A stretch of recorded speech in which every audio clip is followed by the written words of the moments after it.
সম্প্রতি যুক্তরাষ্ট্রের প্রেসিডেন্ট হিসেবে দ্বিতীয়বার হোয়াইট হাউসে ফিরেছেন ডোনাল্ড ট্রাম্প। প্রতিবেশী দেশ ও মিত্রদের পাশাপাশি যুক্তরাষ্ট্রের বড় প্রতিদ্বন্দ্বী চীনের বিরুদ্ধে কড়া বাণিজ্য ব্যবস্থা গ্রহণের মাধ্যমে এই প্রত্যাবর্তনকে চিহ্নিত করেছেন তিনি। এই খেলায় ভারতের আশা তারা কিছুটা হলেও এগিয়ে রয়েছে।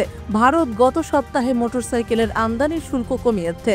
১৬০০ সিসির বেশি ইঞ্জিনের হেভি ওয়েট মোটরসাইকেলের উপর শুল্ক ৫০% থেকে কমিয়ে ৩০% করা হয়েছে। অন্যদিকে ছোট মোটরসাইকেলের ক্ষেত্রে ওই শুল্ক ৫০% থেকে কমিয়ে ৪০% করা হয়েছে।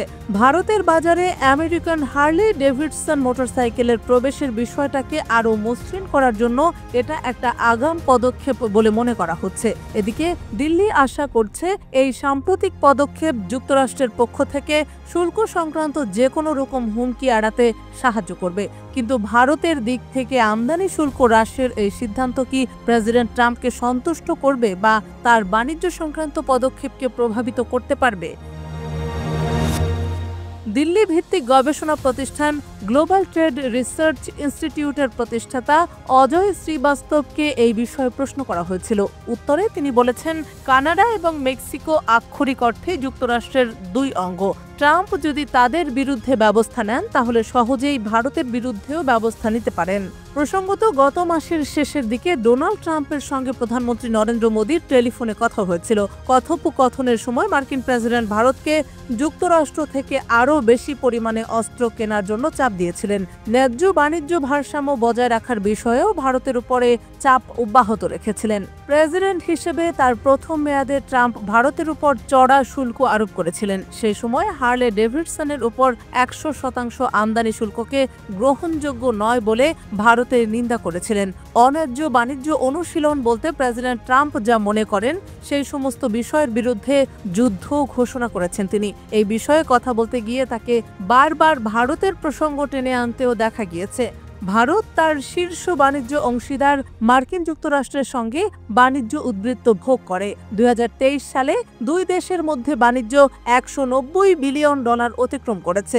২০১৮ সাল থেকে মার্কিন যুক্তরাষ্ট্রে ভারতের পণ্যদ্রব্য রপ্তানি ৪০% বেড়ে $১২৩ বিলিয়ন দাঁড়িয়েছে।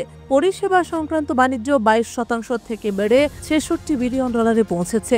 ভারতে মার্কিন যুক্তরাষ্ট্রের রপ্তানির পরিমাণ এসে দাঁড়িয়েছে $৭০ বিলিয়ন। এদিকে রপ্তানিকারক দেশ হিসেবে ভারতের পরিসর বেশ বিস্তৃত।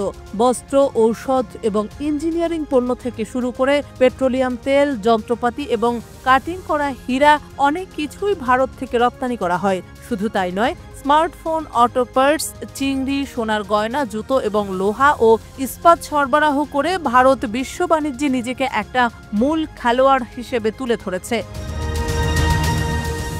শ্রীবাস্তব বলেছেন, এই বৈচিত্র্যময় পণ্যের পরিসর ভারতের বিস্তৃত রপ্তানি ভিত্তিকে শক্তিশালী করে তোলার পাশাপাশি মার্কিন যুক্তরাষ্ট্রের সঙ্গে শক্তিশালী বাণিজ্য সম্পর্ককেও প্রতিফলিত করে। একসময় বিশ্বের সবচেয়ে সংরক্ষণবাদী অর্থনীতির দেশ ছিল ভারত। ১৯৭০-এর দশকে আমেরিকান রাষ্ট্রবিজ্ঞানী জোসেফ গ্রিকো একে সবচেয়ে সীমাবদ্ধ, জটিল বিদেশি প্রত্যক্ষ বিনিয়োগ নিয়ন্ত্রণকারী ব্যবস্থা হিসেবে আখ্যা দিয়েছিলেন। এদিকে ভারতে উৎপাদন বাড়াতে প্রধানমন্ত্রী Narendra Modi make in India নীতি চালু করেন। তারপর থেকে শুল্ক আবার বেড়ে ১৮% দাঁড়িয়েছে। এই অঙ্কটা কিন্তু চীন, দক্ষিণ কোরিয়া, ইন্দোনেশিয়া ও থাইল্যান্ডের মতো এশিয়ার অন্যান্য দেশের তুলনায় বেশি। বাণিজ্য বিশেষজ্ঞ বিশ্বজিৎ ধর মনে করেন, প্রেসিডেন্ট ট্রাম্প তার আমেরিকা ফার্স্ট নীতির উপর ভিত্তি করে উচ্চ আমদানি করের বিরুদ্ধে পাল্টা ব্যবস্থা নিতে চান।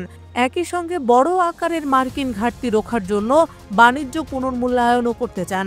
তার এই আমেরিকা ফার্স্ট নীতির নিশানায় রয়েছে ভারত। ধরের মতে, কৃষি বাজারে প্রবেশাধিকার মার্কিন যুক্তরাষ্ট্রের জন্য একটি গুরুত্বপূর্ণ বিষয় হিসেবে রয়ে গিয়েছে। তবে ডোনাল্ড ট্রাম্পের সঙ্গে নরেন্দ্র মোদীর ব্যক্তিগত সুসম্পর্কের কারণেও কিছুটা সুবিধা মিলতে পারে বলে মনে করছেন বিশেষজ্ঞরা। সাম্প্রতিক প্রতিবেদন অনুযায়ী ডোনাল্ড ট্রাম্পের আমন্ত্রণে চলতি মাসে ভারতের প্রধানমন্ত্রী হোয়াইট হাউস সফরে যাওয়ার পর এই বিষয়ে কিছুটা স্পষ্টতা আসবে।